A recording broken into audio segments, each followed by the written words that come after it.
Hello, travelers. I'm normally a very nice man, but the brighter the light, the darker the shadow. I care for the people in my life. Do unto others as you wish to be done to you, you know, the stuff that Mr. Bean said. I'm pretty sure he's the guy who made that quote.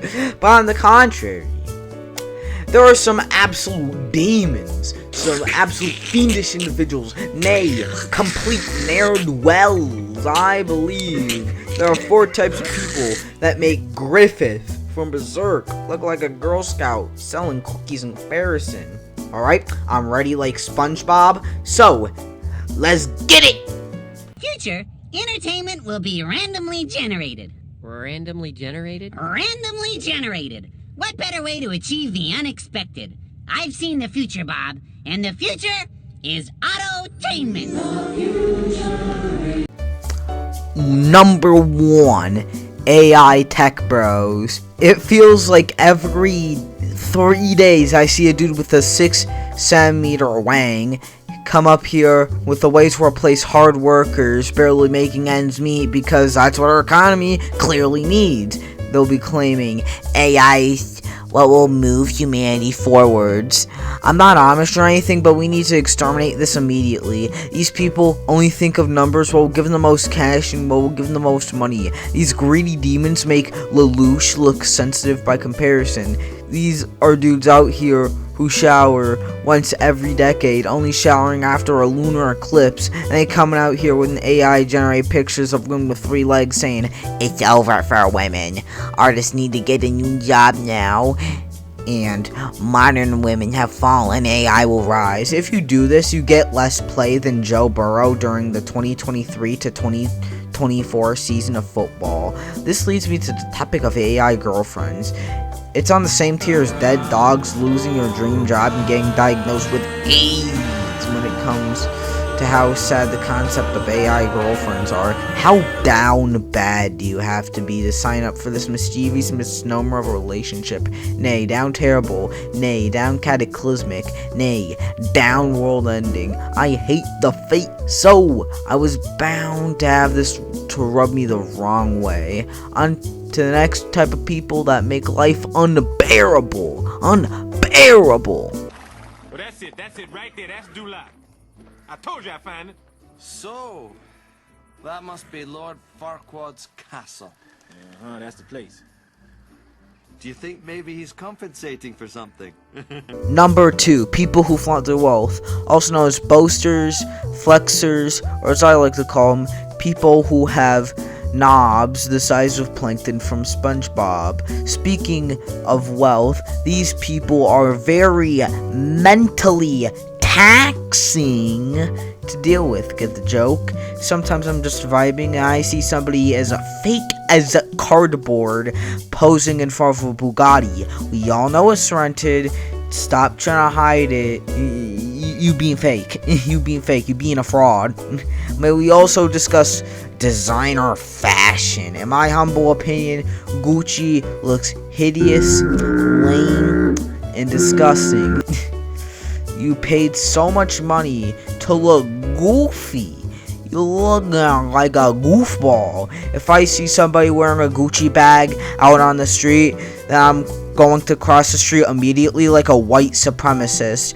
When Balenciaga got exposed for being a bunch of EDPs and people burned their Balenciaga, I was jolly like Christmas had come again. I was hitting the brie, all sorts of other stuff. The next 2 types of people I'll discuss in the section are technically not flexers, but are closely related and are very annoying to see. First off are the dudes who actually go without things like light and electricity so that they can get the new Nikes. If you go without the bare necessities for some new shoes, and I hope you get jumped from those new shoes, I'll be cheering that mugger on like I'm a parent at a baseball game. I might join in to help him. To keep it $1.50 though. Second one is those women who have like ridiculously high wealth standards. Like, oh yeah, you gotta be making 6 figures by 6 if you want to date me. The day I get rejected for not making 6 figures is the day I become a hardcore communist. on to the next fiends. Sometimes you feel like a nut, sometimes you don't. Almond Joy's got nuts. 3. People who hand out almond joys and sour candies on Halloween. People who hand out almond joys and sour candies on Halloween are straight up villains. These two types of candies are downright foul. First, almond joys. I like nuts in my paws. But if peanuts are the One Punch Man / Evangelion / Dragon Ball of nuts, then almond joys are the Eromanga Sensei of nuts. It tastes like actual rocks eating almonds. So why put that into a candy bar? Not to mention, almonds are causing droughts like vengeful Old Testament gods as well. We spend hundreds of gallons of water making almonds just for them to barely qualify for dog or lizard food. It should be considered religious blasphemy to mix this with chocolate. Almond joys, more like almond depressions, anxieties, schizophrenias, and womp-womping yourself ideations. Sour candies, they're genuinely disgusting. Let people enjoy things, whatever floats your boat. Yeah, but if it floats on sour candies, then I hope your boat gets raided by Captain Hook and his fellow friends. Sour candies are intended to feel painful. These sting your tongue terribly. The only valid sour candy are Sour Patch Kids. Outside of that, eating any other type of sour candy should be considered self-harm, and I hope you get help if you eat warheads. Okay, there's always that one kid who is an absolute warheads fiend. He mysteriously went to jail 10 years later for grand arson. So yeah, why do you want food that fights back against you? If you enjoy crybabies, then you probably like getting stepped on and humiliated, you masochist. Now that we've covered these pests, it's time to move on to the final beast. I'm a spiritual, lyrical, individual, spiritual, miracle, lyrical, individual, spiritual, miracle, individual, skipping and flipping and dipping. Number 4. White people who think they can be Eminem. There's an entire army, an entire legion of white boys with a subpar microphone and FL Studio installed who think they can ever be close to the peak quality that is Eminem. If Eminem is the rap god, then these fools are the rap peasants. I'll be covering 3 of these people who fit this moldy mold. First off is Ronnie Radke. This man is just kind of cringe. Most of his songs are just him talking about how much of an absolute incel he is. He acts so tough and cool, so rough and tough, and just loops around to just being lame and uncool. Also, this dude copyright claimed a video making fun of him.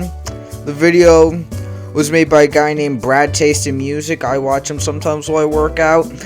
This guy always, Ronnie Radke always preaches about being unaffected and disrespecting those who always get triggered.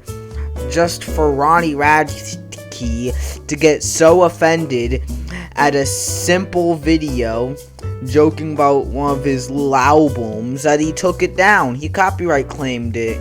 That is one of the 7 deadly sins of YouTube. You know how we have like laws preventing EDPs and mini lads from being within 1 mile of a school zone or playground? Let's have like a similar law for rappers on the same quality as Ronnie Radke that prevents them from getting a mile within a microphone. That would really help the nation. I should be president, potentially fascist dictator. Now, next up, Tom MacDonald. This guy is such a cornball. Who thinks he's Eminem? Bro thinks he's Eminem. Bro thinks he's him. Bro thinks he's on the team. No, you're not. Tom MacDonald is cooking, but after I ate what he was cooking, I had explosive diarrhea and vomited for hours. Tom MacDonald just gives off try-hard energy. That's the theme amongst these types of artists, trying too hard to be cool, to match the awesomeness of Eminem. We have people like Ben Shapiro astroturfing, pretending this is all that. You only like it because he agrees with you. Even though Tom MacDonald would probably agree with my lot of political takes, for example, we are both economic libertarians. You know?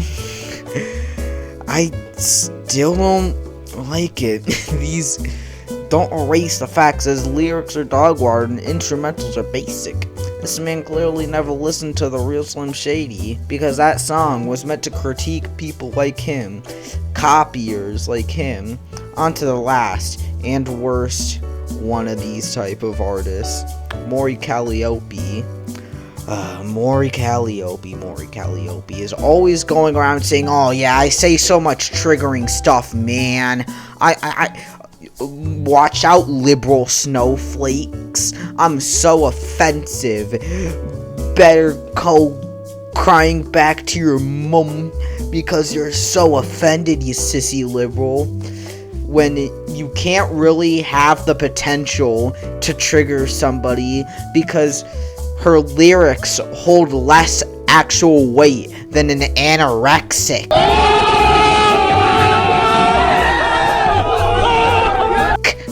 Nothing she says could offend a single person. The closest thing, she had a sharp, potentially liberal snowflake triggering statement, was one random song about, like, self-diagnosing TikTok people she made under the persona of Demon Dice.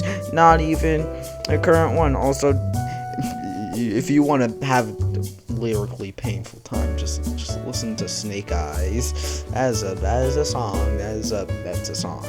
That's all I'm gonna tell you. Snake Eyes is a song. People are not offended by your opinions you express in your music, Maury Calliope. We're offended at the mid you keep producing. Actually, it's that simple. Name a single controversial opinion of hers that VTubers should actually stream. No. No, that's not that controversial. If Maury Calliope was like a dude making this, nobody would listen. Okay, half of y'all are only fans because of the I don't know how to actually put this in an eloquent way, but knockers. All style, no substance. It's called being safe, edgy. You pretend to be a rebel, but you aren't. You aren't challenging the status quo. You only are playing to both sides. You're just aesthetically rebellious enough so that you appeal to that sort of crowd, but not actually saying much that could, like, shake things up so that you can still have all your brand deals and your merchandise and your promotions. So you pretend to be a rebel, but you aren't. All words, no action. I suggest you take your excruciatingly okay albums and you can